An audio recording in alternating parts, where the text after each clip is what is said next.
নামাজ যারা মুর্শিদ ধরেছেন তাদের নামাজ বেশি। কি বলেছে? যারা মুর্শিদের গোড়া তাদের নামাজ বেশি। বর্জক ছাড়া নামাজ হবে না।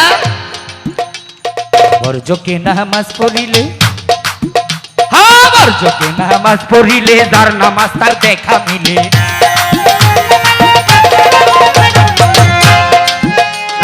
বর্জকে নামাজ